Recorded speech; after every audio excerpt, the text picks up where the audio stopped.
with intent to strengthen them and step up their implementation for expediting our journey towards the goal of Viksit Bharat. Priority 1, productivity and resilience in agriculture, transforming agricultural research. Our government will undertake a comprehensive review of the agricultural research setup to bring the focus on raising productivity and developing climate-resilient varieties. Funding will be provided in challenge mode, including to the private sector. Domain experts, both from the government and outside, will oversee the conduct of such research. Release of new varieties. New 109 high-yielding and climate-resilient varieties of 32 field and horticultural crops will be released for cultivation by farmers. Natural farming. In the next 2 years, 1 crore farmers across the country will be initiated into natural farming, supported by certification and branding. Implementation will be through scientific institutions and willing gram panchayats. 10,000 need-based bio-input resource centers will be established. Missions for pulses and oilseeds. For achieving self-sufficiency in pulses and oilseeds, we will strengthen their production, storage, and marketing. As announced in the interim budget, a strategy is being put in place to achieve Atmanirbharta for oilseeds such as mustard, groundnut, sesame, soybean, and sunflower. Vegetable production and supply chains. Large-scale clusters for vegetable production will be developed closer to major consumption centers. We will promote farmer-producer organizations, cooperatives, and startups for vegetable supply chains, including for collection and storage and marketing. Digital public infrastructure for agriculture. Buoyed by the success of the pilot project, our government, in partnership with the states, will facilitate the implementation of the digital public infrastructure in agriculture for coverage of farmers and their lands in 3 years. During this year, digital crop survey for Kharif using the DPI will be taken up in 400 districts. The details of 6 crore farmers and their lands will be brought into the farmer and land registries. Further, the issuance of Jan Samarth based Kisan credit cards will be enabled in 5 states. Shrimp production and export. Financial support for setting up a network of nucleus breeding centers for shrimp brood stocks will be provided. Financing for shrimp farming, processing, and export will be facilitated through NABARD. National Cooperation Policy. Our government will bring out a national cooperation policy for systematic, orderly, and all-round development of the cooperative sector, fast-tracking growth of rural economy and generation of employment opportunities on a large scale will be the policy goal. This year, I have made a provision of 1.52 lakh crore rupees for agriculture and allied sectors.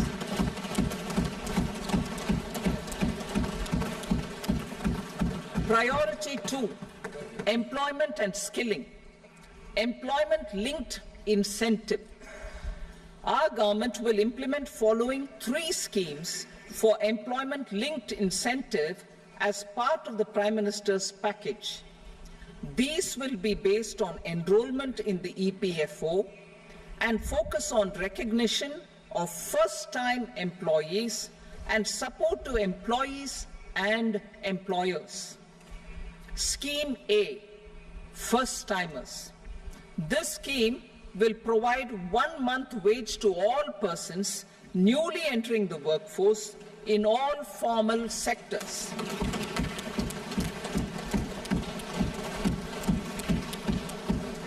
Direct benefit transfer of 1 month's salary in 3 installments to first-time employees as registered in the EPFO will be up to 15,000 rupees. The eligibility limit will be a salary of 1 lakh per month. The scheme is expected to benefit 210 lakh youths.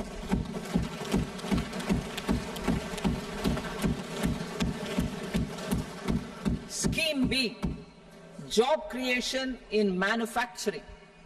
This scheme will incentivize additional employment in the manufacturing sector linked to the employment of first-time employees. An incentive will be provided at specified scale directly both to the employee and the employer with respect to the EPFO contribution in the first 4 years of employment. The scheme is expected to benefit 30 lakh youth entering employment and their employers.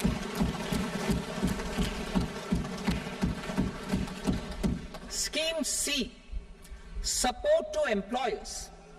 This employer-focused scheme will cover additional employment in all sectors.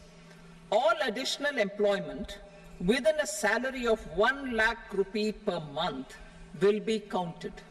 The government will reimburse to employers up to 3,000 rupees per month for 2 years towards the EPFO contribution for each additional employee. The scheme is expected to incentivize additional employment of 50 lakh persons.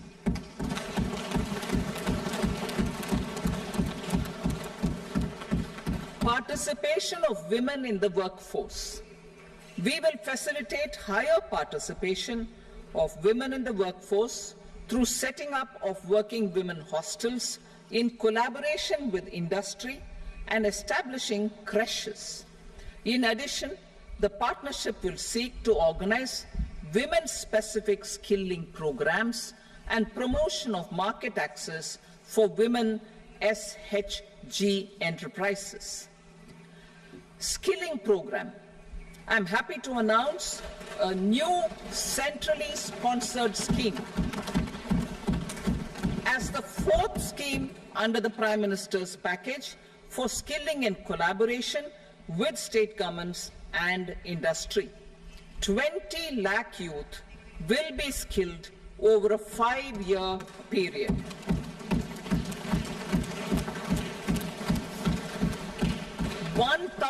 Industrial training institutes will be upgraded in hub and spoke arrangements with outcome orientation. Course content and design will be aligned to the skill needs of industry, and new courses will be introduced for emerging needs. Skilling loans. The model skill loan scheme will be revised to facilitate loans up to 7.5 lakh rupees with a guarantee from a government-promoted fund. This measure is expected to help 25,000 students every year.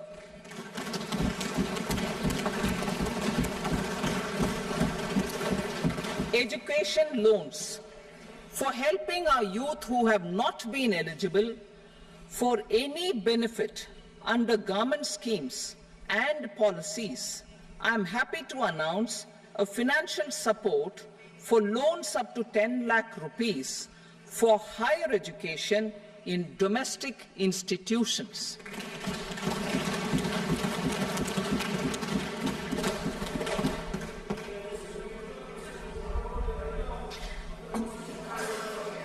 E-vouchers for this purpose.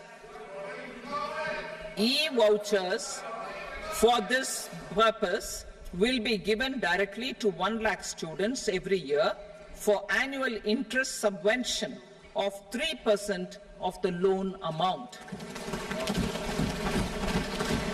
Priority 3, inclusive human resource development and social justice, saturation approach.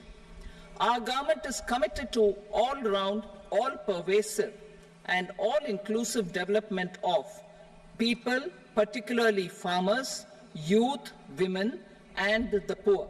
For achieving social justice comprehensively, the saturation approach of covering all eligible people through various programs, including those for education and health, will be adopted to empower them by improving their capabilities. Implementation of schemes meant for supporting economic activities by craftsmen, artisans, self-help groups, scheduled caste, scheduled tribe, and women entrepreneurs and street vendors such as the PM Vishwakarma, PM Swanidhi, National Livelihood Missions, and Stand Up India will be stepped up. Purvodaya. The states in the eastern part of the country are rich in endowments and have strong cultural traditions. We will formulate a plan, Purvodaya, for the all-round development of the eastern region of the country, covering Bihar, Jharkhand, West Bengal, Odisha, and Andhra Pradesh. This will cover human resource development, infrastructure, and generation of economic opportunities to make the region an engine to attain Vikasit Bharat. On the Amritsar-Kolkata Industrial Corridor, we will support development of an industrial node at Gaya. This corridor will catalyze industrial development of the eastern region. The industrial node at Gaya will also be a good model for developing our ancient centers of cultural importance into future centers of modern economy. This model shall showcase Vikas B, Virasat B in our growth trajectory. We will also support development of road connectivity projects, namely 1. Patna-Purnia Expressway, 2. Buxar-Bhagalpur Expressway, 3. Bodh Gaya, Rajgir, Vaishali and Darbhanga spurs, and 4. Additional 2-lane bridge over River Ganga at Buxar at a total cost of 26,000 crore rupees.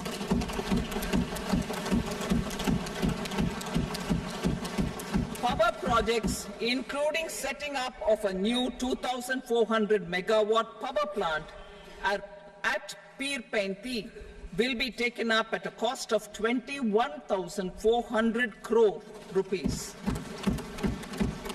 New airports, medical colleges, and sports infrastructure in Bihar will be constructed. An additional allocation to support capital investments will be provided.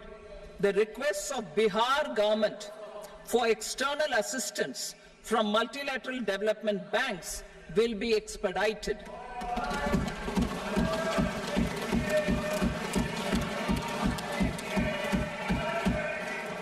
Andhra Pradesh Reorganization Act. Our government has made concerted efforts to fulfill the commitments in Andhra Pradesh Reorganization Act.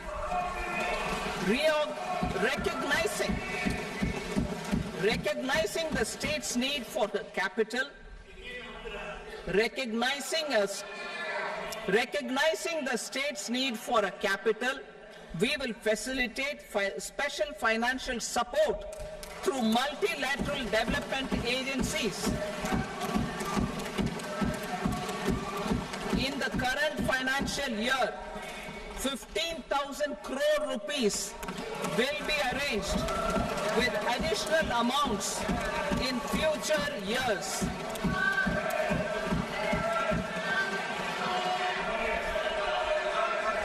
Our government is fully committed to financing and early completion of the Polavaram irrigation project, which is the lifeline for Andhra Pradesh and its farmers. This will facilitate our country's food security as well. Under the Act, Andhra Pradesh Reorganization Act, for promoting industrial development, funds will be provided for essential infrastructure such as water, power, railways and roads in Kopparthi node on the Visakhapatnam-Chennai Industrial Corridor and Varavakal node on the Hyderabad-Bengaluru Industrial Corridor. An additional allocation will be provided this year towards capital investment for economic growth. Grants for backward regions of Rayalaseema, Prakasham, North Coastal Andhra, as stated in the Act, will be provided. PM Awas Yojana. 3 crore additional houses under the PM Awas Yojana in rural and urban areas in the country have been announced, for which the necessary allocations are being made. Women-led development. For promoting women-led development, the budget carries an allocation of more than 3 lakh crore for schemes benefiting women and girls. This signals our government's commitment for enhancing women's role in economic development. Pradhan Mantri Janjatiya Unnat Gram Abhiyan. For improving the socio-economic condition of tribal communities, we will launch the Pradhan Mantri Janjatiya Unnat Gram Abhiyan by adopting saturation coverage for tribal families in tribal majority villages and aspirational districts.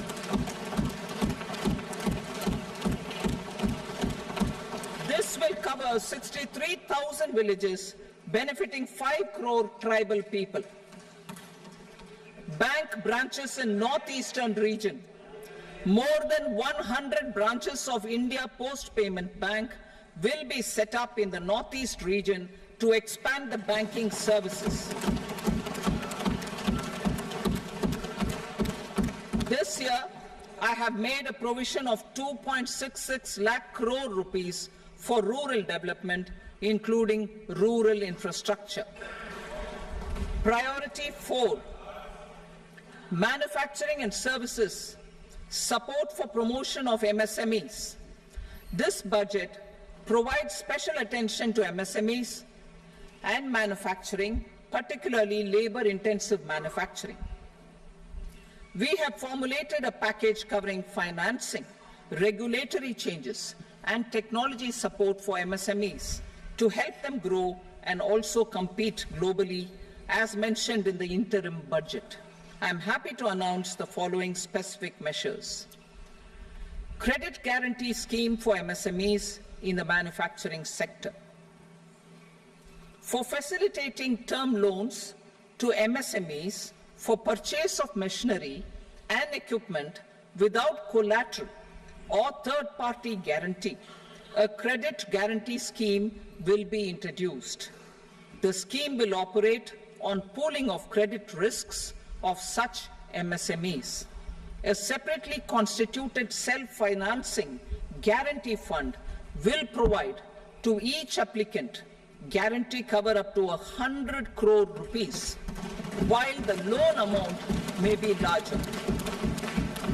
The borrower will have to provide an upfront guarantee fee and an annual guarantee fee on the reducing loan balance. New assessment model for MSME credit. Public sector banks will build their own in-house capability to assess MSMEs for credit instead of relying on external assessment. They will also take a lead in developing or getting developed a new credit assessment model based on the scoring of digital footprints of the MSMEs in the economy. This is expected to be a significant improvement over the traditional assessment of credit eligibility based only on asset or turnover criteria. That will also cover MSMEs without a formal accounting system. Credit support to MSMEs during stress period. I'm happy to announce a new mechanism for facilitating continuation of bank credit to MSMEs during their stress period while being in special mention account, SMA stage, for reasons beyond their control. MSMEs need credit to continue their business and to avoid getting into the NPA stage. Credit availability will be supported through a guarantee from a government-promoted fund. Mudra loans. The limit of Mudra loans will be enhanced to 20 lakh from the current 10 lakh for those entrepreneurs who have availed and successfully repaid previous loans under the Tarun category. Enhanced scope for mandatory onboarding in TReDS. For facilitating MSMEs to unlock their working capital by converting their trade receivables into cash, I propose to reduce the turnover threshold of buyers for mandatory onboarding on the TReDS platform from rupees 500 crore to 250 crore rupees. This measure will bring 22 more CPSCs and 7,000 more companies onto the platform. Medium enterprises will also be included in the scope of the suppliers. SIDBI branches in MSME clusters. SIDBI will open new branches to expand its reach to serve all major MSME clusters within 3 years and provide direct credit to them. With the opening of 24 such branches this year, the service coverage will expand to 168 out of 242 major clusters. MSME units for food irradiation, quality and safety testing. Financial support for setting up of 50 multi-product food irradiation units in the MSME sector will be provided. Setting up of 100 food quality and safety testing labs with NABL accreditation will be facilitated. E-commerce export hubs. To enable MSMEs and traditional artisans to sell their products in international markets, e-commerce export hubs will be set up in public-private partnership mode. These hubs, under a seamless regulatory and logistic framework, will facilitate trade and export-related services under one roof. Measures for promotion of manufacturing and services. Internship in top companies. As the fifth scheme under Prime Minister's package, our government will launch a comprehensive scheme for providing internship opportunities in 500 top companies to 1 crore youth in 5 years. They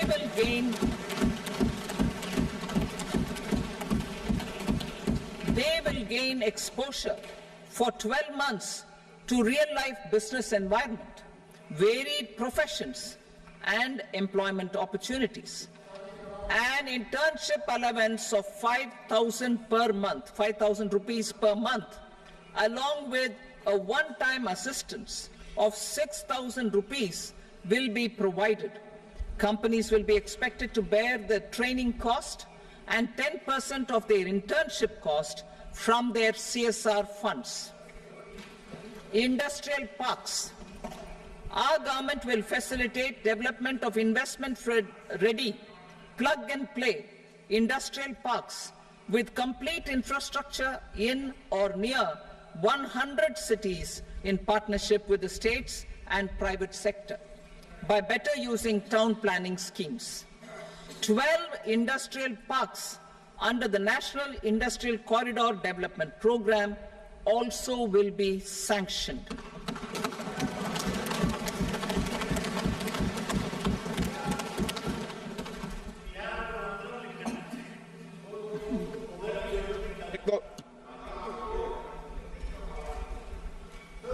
Veggie paper, no. Please, Patty.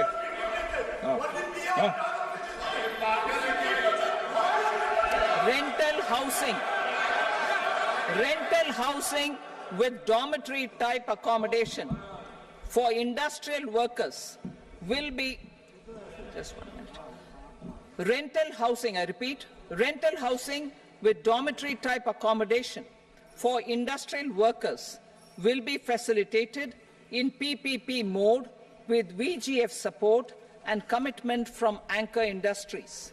Shipping industry, ownership, leasing and flagging reforms will be implemented to improve the share of Indian shipping industry and generate more employment.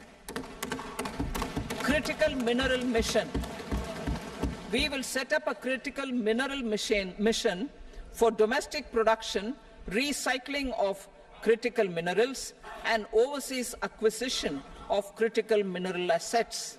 Its mandate will include technology development, skilled workforce, extended producer responsibility framework, and a suitable financing mechanism. Offshore mining of minerals. Our government will launch the auction of the first tranche of offshore blocks for mining, building on the exploration already carried out. Digital public infrastructure applications. Turning to the services sector, I propose development of DPI applications at population scale for productivity gains, business opportunities, and innovation by the private sector. These are planned in the areas of credit, e-commerce, education, health, law and justice, logistics, MSME service delivery, and urban governance. Integrated technology platform for IBC ecosystem. An integrated technology platform will be set up for improving the outcomes under the Insolvency Bankruptcy Code for achieving consistency, transparency, timely processing, and better oversight for all stakeholders. Voluntary closure of LLPs. The services of the Center for Processing Accelerated Corporate Exit, CPACE, will be extended for voluntary closure of LLPs to reduce the closure times. National Company Law Tribunals. The IBC has resolved more than 1,000 companies, resulting in direct recovery of 3.3 lakh crore to creditors. 3.3 lakh crore rupees to creditors. In addition, 28,000 cases involving over 10 lakh crore rupees have been disposed of even prior to admission. Appropriate changes to the IBC, reforms and strengthening of the tribunal and appellate tribunals will be initiated to speed up insolvency resolution. Additional tribunals will be established. Out of those, some will be notified to decide cases exclusively under the Companies Act. Debt recovery. Steps for reforming and strengthening debt recovery tribunals will be taken. Additional tribunals will be established to speed up recovery. Priority 5, urban development. Cities as growth hubs. Working with states, our government will facilitate development of cities as growth hubs. This will be achieved through economic and transit planning, and orderly development of peri-urban areas utilizing town planning schemes. Creative redevelopment of cities. For creative brownfield redevelopment of existing cities with a transformative impact, our government will formulate a framework for enabling policies, market-based mechanisms, and regulation. Transit-oriented development. Transit-oriented development plans for 14 large cities with a population above 30 lakh will be formulated, along with an implementation and financing strategy. Urban housing. Under the PM Awas Yojana, Urban 2.0, housing needs of 1 crore urban poor and middle-class families will be addressed with an investment of 10 lakh crore rupees. This will include the central assistance of 2.2 lakh crore rupees in the next 5 years. A provision of interest subsidy to facilitate loans at affordable rates is also envisaged. In addition, enabling policies and regulations for efficient and transparent rental housing markets with enhanced availability will also be put in place. Water supply and sanitation. In partnership with state governments and multilateral development banks, we will promote water supply, sewage treatments, and solid waste management projects and services for 100 large cities through bankable projects. These projects will also envisage use of treated water for irrigation and filling up of tanks in nearby areas. Street markets.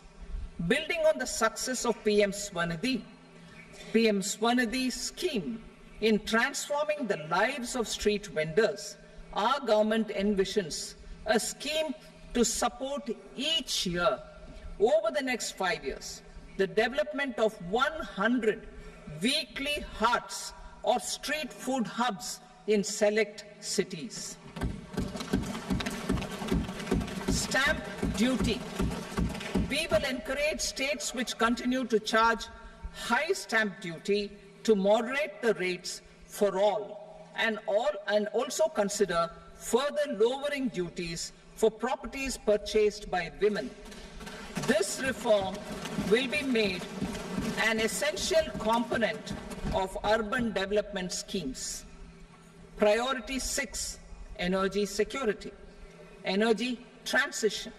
In the interim budget, I had announced our strategy to sustain high and more resource-efficient economic growth, along with the energy security in terms of availability, accessibility, and affordability. We will bring out a policy document on appropriate energy transition pathways that balances the imperatives of employment, growth, and environmental sustainability. PM Surya Ghar Muft Bijli Yojana. PM Surya Ghar Muft Bijli Yojana. In line with the announcement in the interim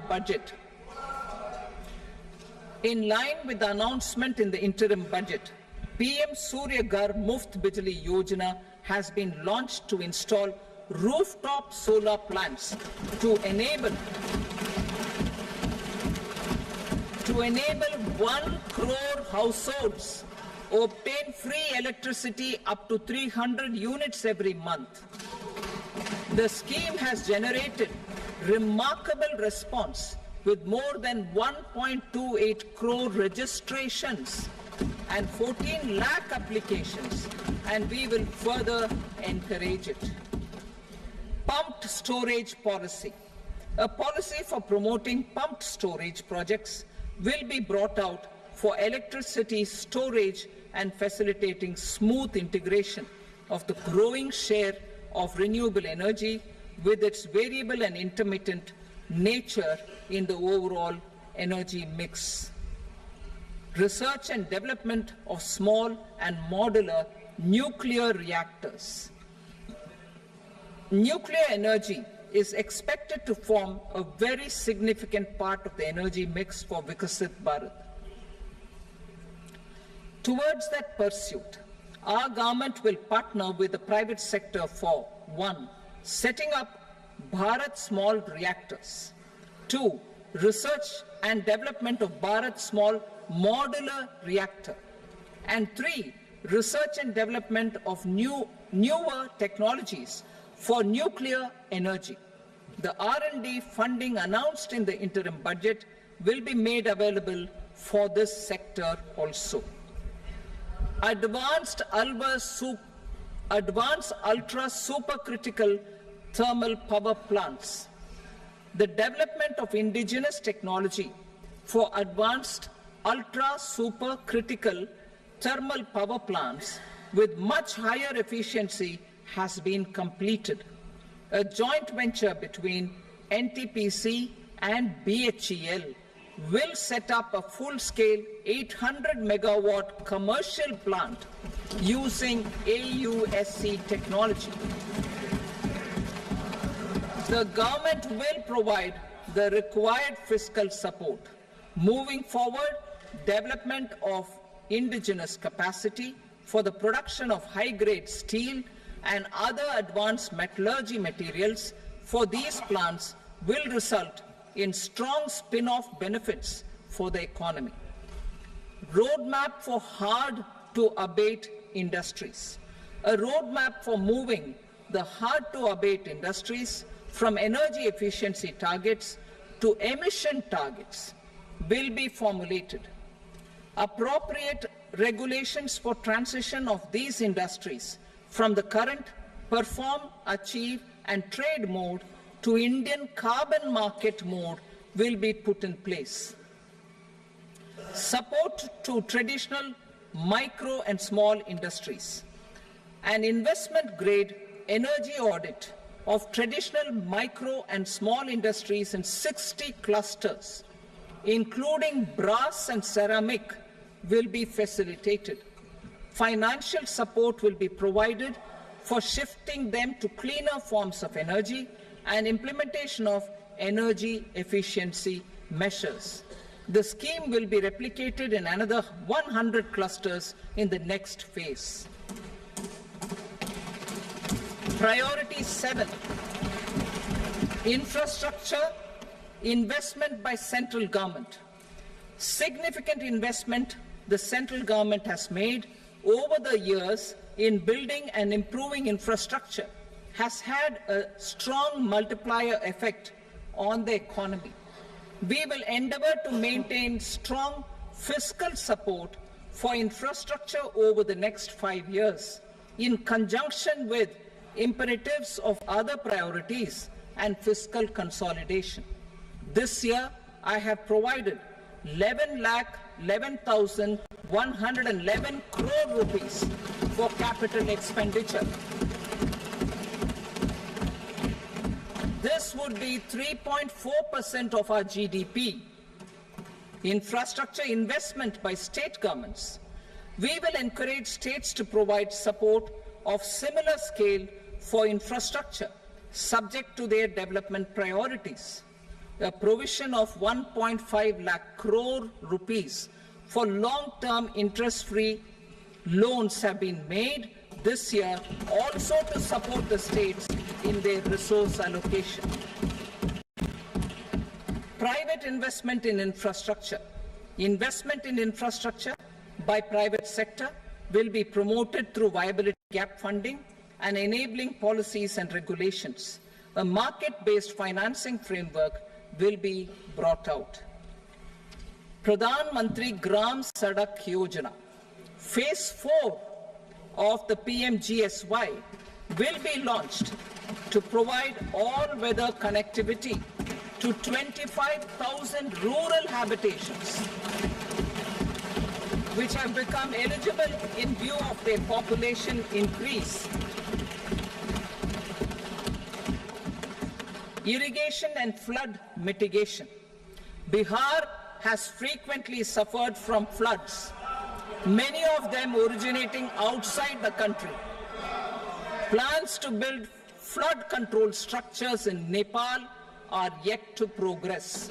Our government, through the Accelerated Irrigation Benefit Program and other sources, will provide financial support for projects with estimated cost of 11,500 crore rupees,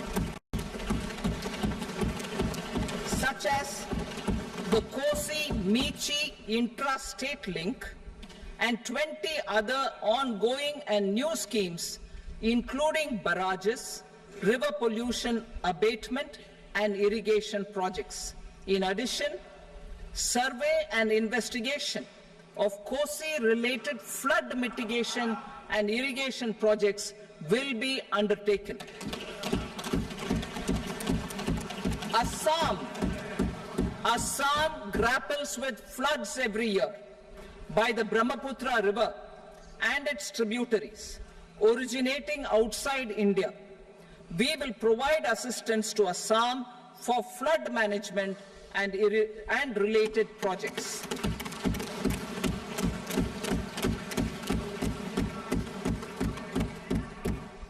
Himachal Pradesh suffered extensive losses due to floods last year. Our government will provide assistance to the state for reconstruction and rehabilitation through multilateral development assistance.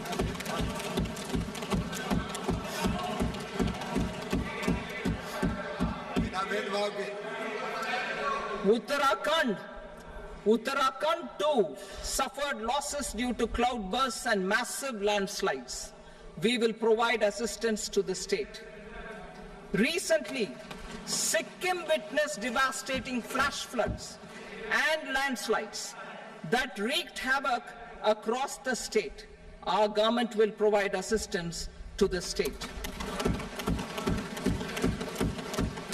Tourism has always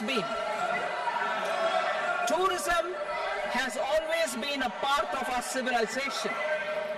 Our efforts in positioning India as a global tourist destination will also create jobs, stimulate investments, and unlock economic opportunities for other sectors.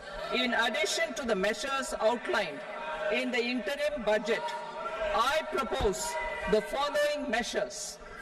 Vishnupad Temple at Gaya and Mahabodhi Temple at Bodh Gaya in Bihar are of immense spiritual significance. Comprehensive development of Vishnupad Temple Corridor and Mahabodhi Temple Corridor will be supported, modeled on the successful Kashi Vishwanath Temple Corridor to transform them into world-class pilgrim and tourist destinations. Rajgir holds immense religious significance for Hindus, Buddhists and Jains. The 20th Tirthankara Muniswarata Temple in the Jain temple complex is ancient. The Saptarishi or the 7 hot springs form a warm water Brahmkund that is sacred. A comprehensive development initiative for Rajgir will be undertaken. Our government will support the development of Nalanda as a tourist center, besides reviving Nalanda University to its glorious stature. Odisha's scenic beauty, temples, monuments, craftsmanship, wildlife sanctuaries, natural landscapes, and pristine beaches make it an ultimate tourism destination. Our government will provide assistance for their development to Odisha as well. Priority 8, innovation, research and development. We will operationalize the Anusandhan National Research Fund for basic research and prototype development. Further, we will set up a mechanism for spurring private sector-driven research and innovation at commercial scale with a financing pool of 1 lakh crore rupees in line with the announcement in the interim budget. Space economy, with our continued emphasis on expanding the space economy by 5 times in the next 10 years, a venture capital fund of 1,000 crore rupees will be set up. Priority 9, next generation reforms. Economic policy framework. We will formulate an economic policy framework to delineate the overarching approach to economic development and set the scope of the next generation of reforms for facilitating employment opportunities and sustaining high growth. Our government will initiate and incentivize reforms for 1. Improving productivity of factors of production, and 2. Facilitating markets and sectors to become more efficient. These reforms will cover all factors of production, namely land, labor, capital, and entrepreneurship, and technology as an enabler of improving total factor productivity and bridging inequality. Effective implementation of several of these reforms requires collaboration between the centre and the states, and building consensus as development of the country lies in development of the states. For promoting competitive federalism and incentivizing states for faster implementation of reforms, I propose to earmark a significant part of the 50-year interest-free loan. Working with the states, we will initiate the following reforms.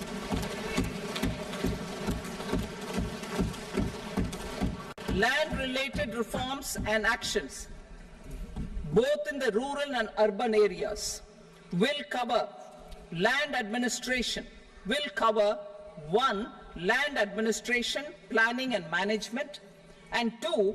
Urban planning usage and building bylaws. These will be incentivized for completion within the next 3 years through appropriate fiscal support.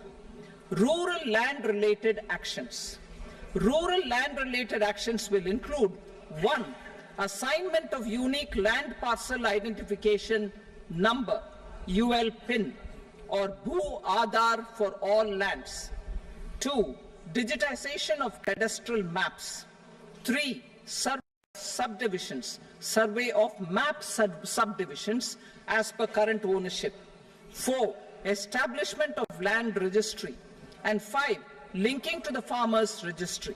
These actions will also facilitate credit flow and other agricultural services. Urban land-related actions. Land records in urban areas will be digitized with GIS mapping. An IT-based system for property record administration, updating, and tax administration will be established. These will also facilitate improving the financial position of urban local bodies. Labor-related reforms. Services to labor. Our government will facilitate the provision of a wide array of services to labor, including those for employment and skilling. A comprehensive integration of eShram portal with other portals will facilitate such one-stop solution.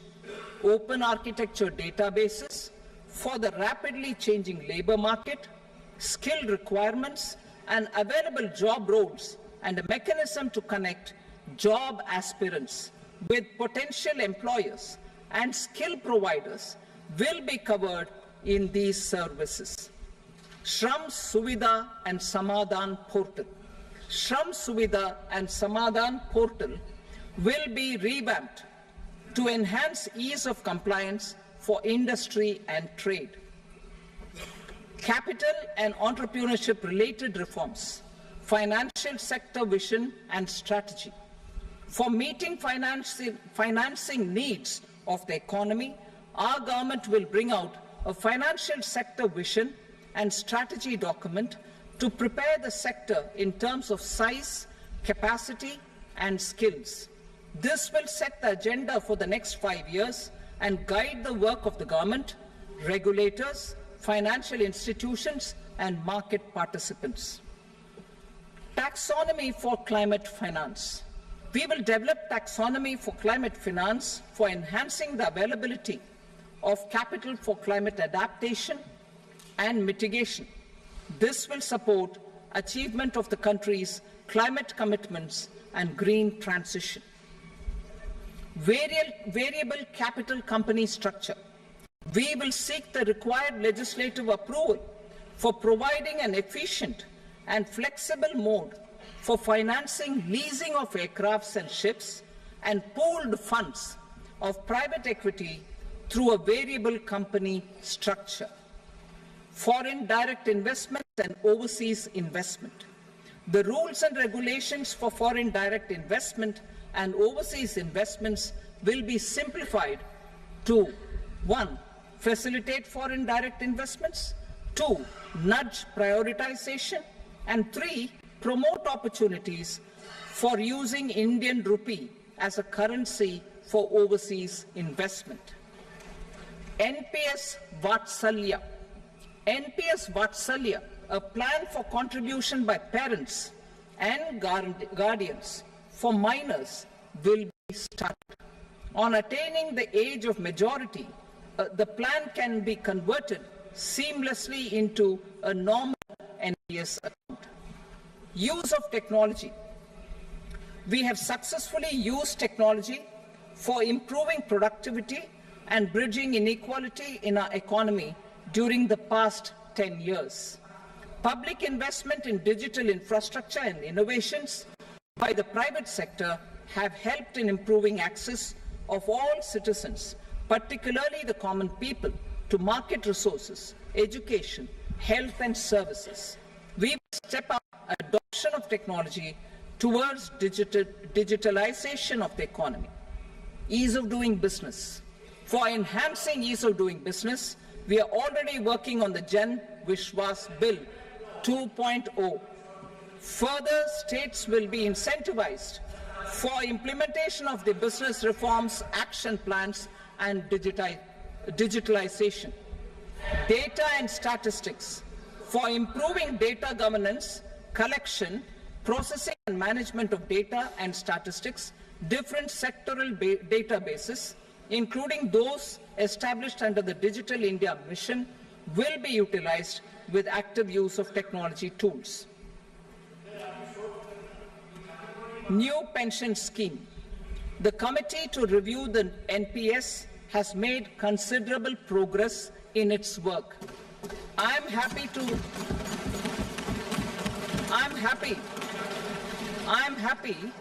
that the staff side of the National Council of the Joint Consultative Machinery for Central Government Employees has taken a constructive approach. A solution will be evolved which addresses the relevant issues while maintaining fiscal prudence to protect the common citizens. Budget estimates for 24-25. For the year 24-25, total receipts other than borrowings and the total expenditure are estimated at 32.07 lakh crore rupees and 48.21 lakh crore rupees respectively. The net tax receipts are estimated at 25.83 lakh crore rupees. The fiscal deficit is estimated at 4.9% of the GDP.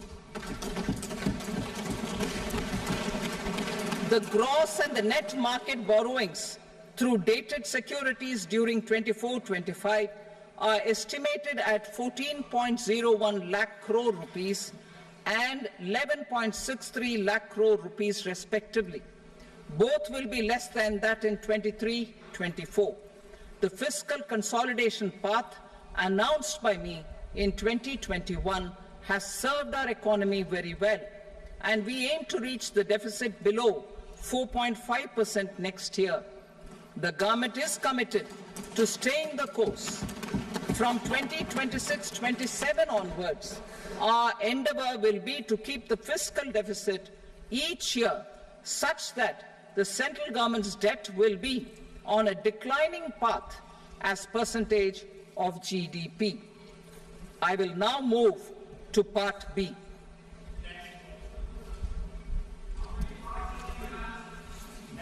Indirect taxes. Sir, I start with GST. It has decreased tax incidence on the common man, reduced compliance burden and logistics cost for trade and industry, and enhanced revenues of the central and the state governments. It is a success of vast proportions. To multiply the benefits of GST, we will strive to further simplify and rationalize the tax structure and endeavour to expand it to the remaining sectors. My proposals for customs duties intend to support domestic manufacturing, deepen local value addition, promote export competitiveness, and simplify taxation while keeping the interest of the general public and consumers surmount. In Budget 22-23, we reduced the number of customs duty rates. I propose to undertake a comprehensive review of the rate structure over the next 6 months to rationalize and simplify it for ease of trade, removal of duty inversion, and reduction of disputes. I shall now take up sector-specific customs duty proposals. Medicine and medical equipments. To provide relief to cancer patients, I propose to fully exempt 3 more medicines from customs duties.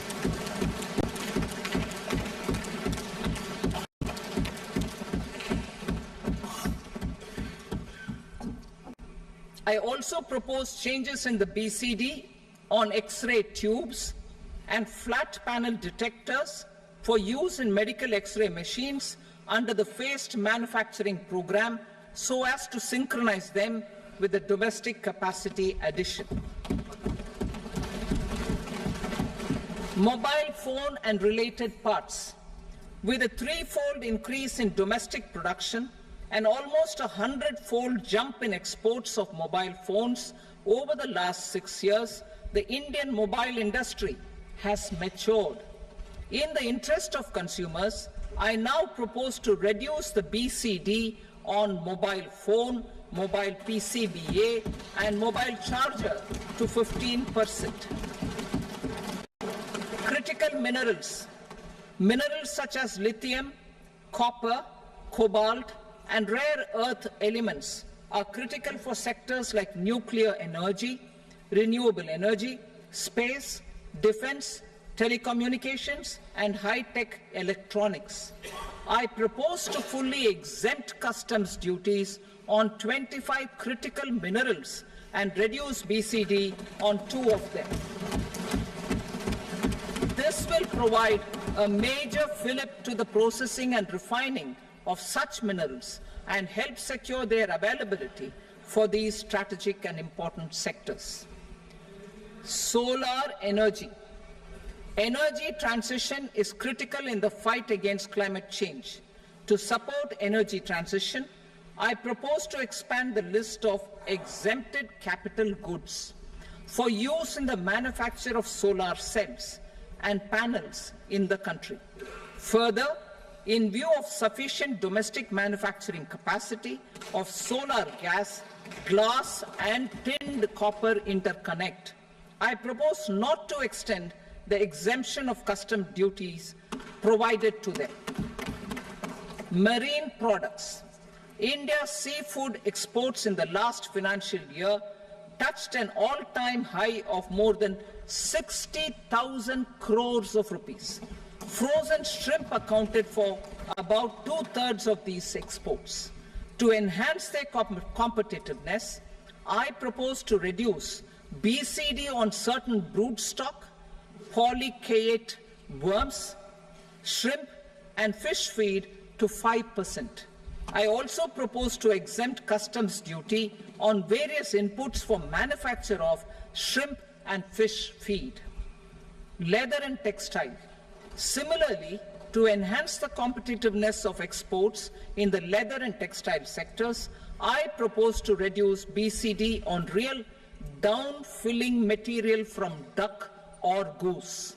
I am also making additions to the list of exempted goods for manufacture of leather and textile garments, footwear, and other leather articles for export.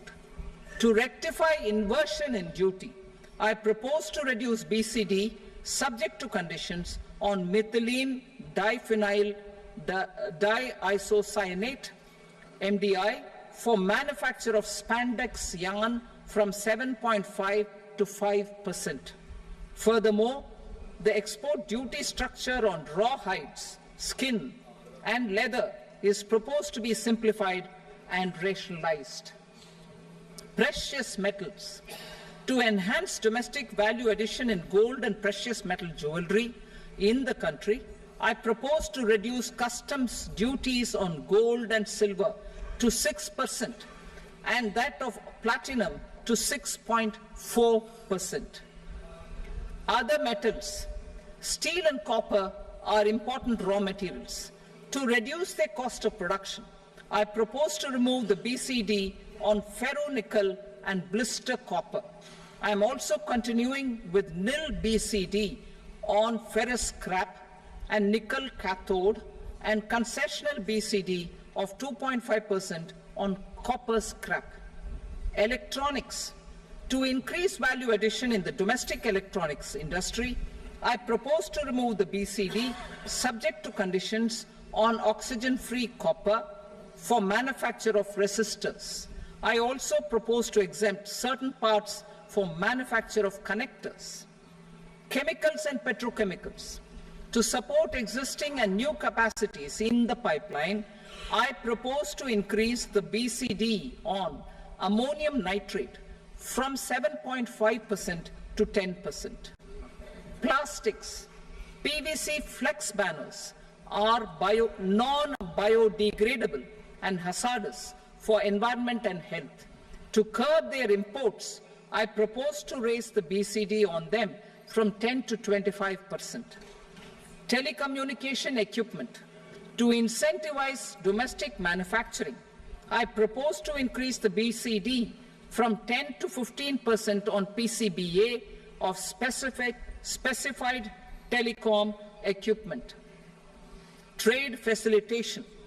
To promote domestic aviation and boat and ship MRO, I propose to extend the period for export of goods imported for repairs from 6 months to 1 year. I'll read that again.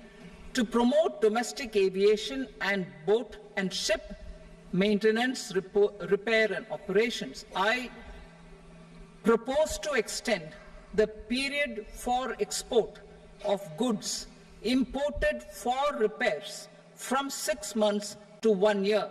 In the same vein, I propose to extend the time limit for re-import of goods for repairs under warranty from 3 to 5 years. I now move to direct taxes.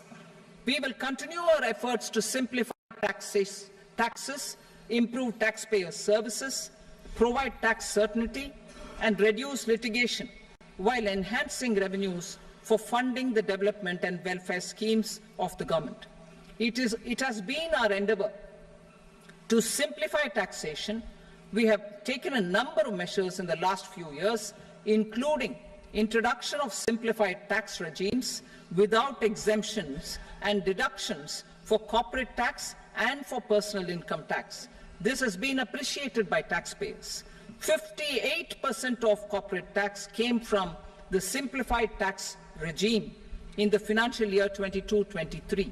Similarly, as per data available till now, for the last fiscal, more than 2/3 have availed the new personal income tax regime.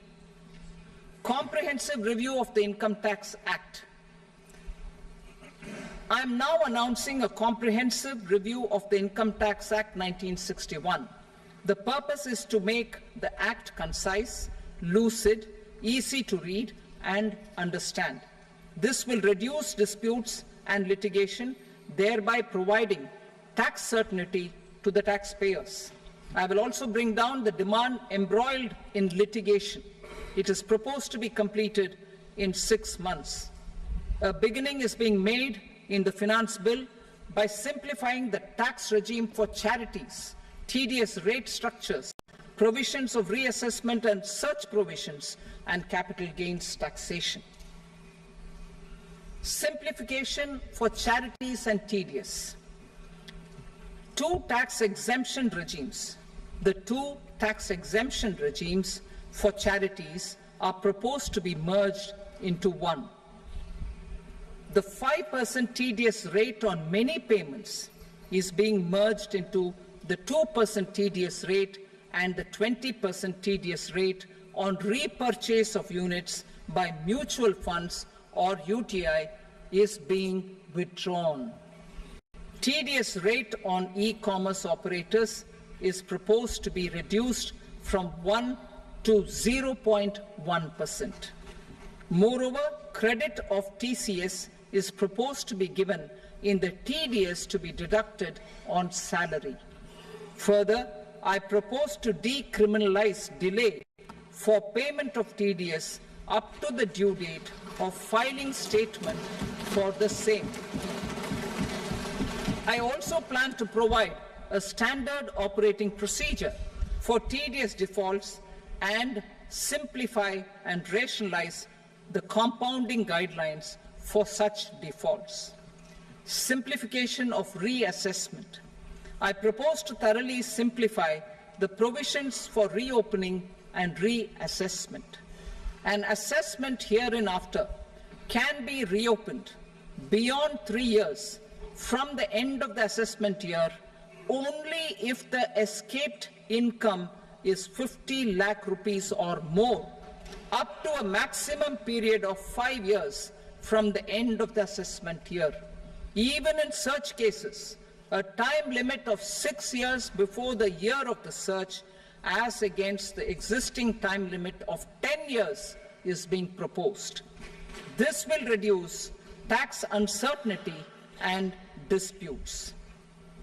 Simplification and rationalization of capital gains. Capital gains taxation is also proposed to be hugely simplified. Short-term gains on certain financial assets shall henceforth attract a tax rate of 20%, while that on all other financial assets and all non-financial assets shall continue to attract the applicable tax rate. Long-term gains on all financial and non-financial assets, on the other hand, will attract a tax rate of 12.5%. For the benefit of the lower and the middle income classes, I propose to increase the limit of exemption of capital gains on certain financial assets to 1.25 lakh rupees per year. Listed financial assets held for more than a year will be classified as long-term, while unlisted financial assets and all non-financial assets will have to be held for at least 2 years to be classified as long-term. Unlisted bonds and debentures, debt mutual funds, and market-linked debentures, irrespective of holding period, however, will attract tax on capital gains at applicable rates. Taxpayer services. All the major taxpayer services under GST and most services under customs and income tax have been digitalized. All remaining services of customs and income tax, including rectification and order giving effect to appellate orders, shall be digitalized and made paperless over the next 2 years. Litigation and appeals. While our concerted efforts to reduce pendency of appeals at various appellate fora are beginning to show good results, it will continue to engage our highest attention.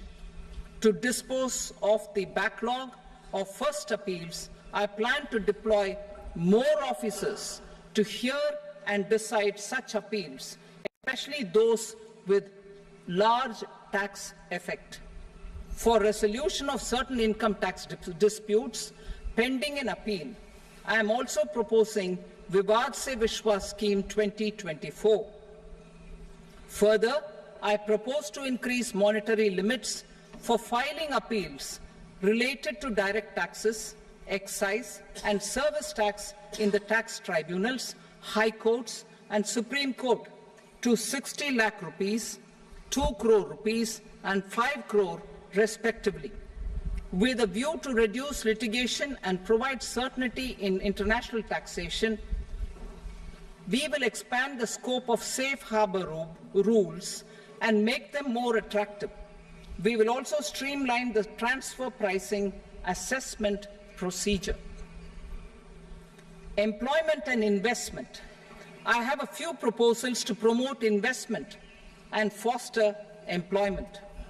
First of all, to bolster the Indian startup ecosystem, boost the entrepreneurial spirit, and to support innovation,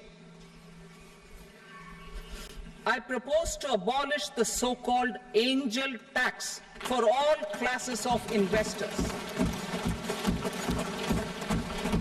Second, there is tremendous potential for cruise tourism in India. To give a fillip to this employment-generating industry, I am proposing a simpler tax regime for foreign shipping companies operating domestic cruises in the country. Third,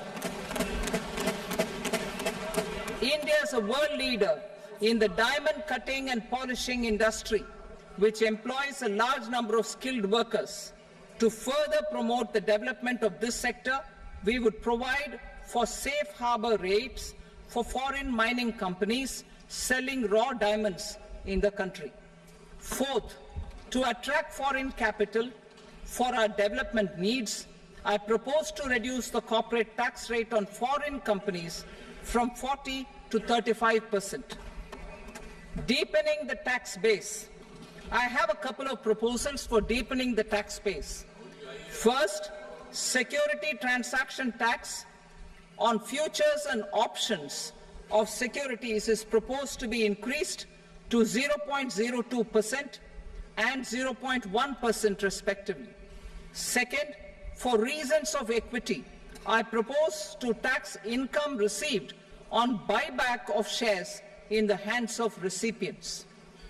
Other proposals: to improve social security benefits, deduction of expenditure by employers towards NPS is proposed to be increased from 10 to 14% of the employee's salary. Similarly, deduction of this expenditure up to 14% of salary from the income of employees in private sector, public sector banks and undertakings opting for the new tax regime is proposed to be provided. Indian professionals working in multinationals get ESOPs and invest in social security schemes and other movable assets abroad. Non-reporting of such small foreign assets has penal consequences under the Black Money Act. Such non-reporting of movable assets up to 20 lakh rupees is proposed to be depenalized. Other major proposals in the finance bill relate to withdrawal of equalization levy of 2%, expansion of tax benefits to certain funds and entities in IFSCs, and immunity from penalty and prosecution to Benamidar on full and true disclosure so as to improve conviction under the Benami Transaction Prohibition Act 1988. Personal income tax. Coming to personal income tax rates, I have two announcements to make for those opting for the new tax regime. First, the standard deduction for salaried employees is proposed to be increased from 50,000 to 75,000 rupees.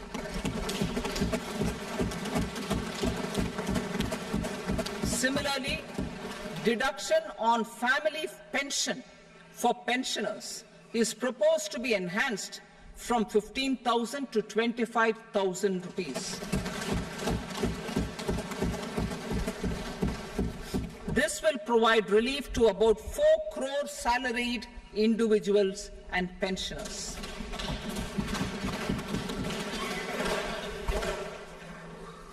Second, in the new tax regime, the tax rate structure is proposed to be revised as follows. 0 to 3 lakh rupees, nil. 3 to 7 lakh rupees, 5%. 7 to 10 lakh rupees, 10%. 10 to 12 lakh rupees, 15%. 12 to 15 lakh rupees, 20%. And above 15 lakh rupees, 30%. As a result of these changes, a salaried employee in the new tax regime stands to save up to 17,500 rupees in income tax.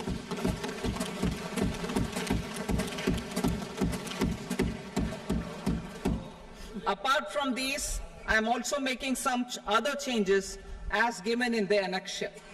As a result of these proposals, revenue of about 37,000 crore, that is 29,000 crore in direct taxes and 8,000 crore in indirect taxes will be foregone, while revenue of about 30,000 crore rupees will be additionally mobilized. Thus, the total revenue foregone is about 7,000 crores annually. Mr. Speaker, sir, with this, I commend the budget to this august House. Jai Hind.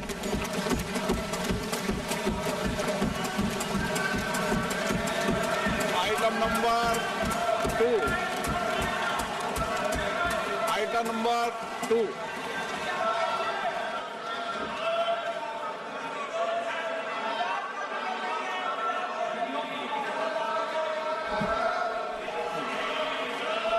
Sir, with your permission, I rise to lay on the table the following statements under Section 3 of the Fiscal Responsibility and Budget Management, FRBM Act 2003, Medium-Term Fiscal Policy cum Fiscal Policy Strategy Statement and Macroeconomic Framework Statement. Item number 3. Sir, with your permission, I rise to move for leave to introduce the Finance Number 2 Bill 2024. प्रश्न ये कि विधेयक को पुनर्स्थापित करने की अनुमति प्रदान की जाए। जो सदस्य इसके पक्ष में हाँ कहें, जो सदस्य विरोध में ना कहें, मेरे विचार में निर्णय हाँ वालों के पक्ष में अनुमति प्रदान की जाती है। माननीय मंत्री जी, अब विधेयक पुनर्स्थापित करें। Sir, I introduce the bill. Item number 4. The Union Territory of Jammu and Kashmir budget. Sir, I rise to present a statement, Hindi and English versions, of the estimated receipts and expenditure of the Union Territory of Jammu and Kashmir for the year 24-25. सभा की कार्रवाई कल बुधवार दिनांक 24 जुलाई 2024 को प्राप्त 11 बजे तक के लिए स्थगित की जाती है।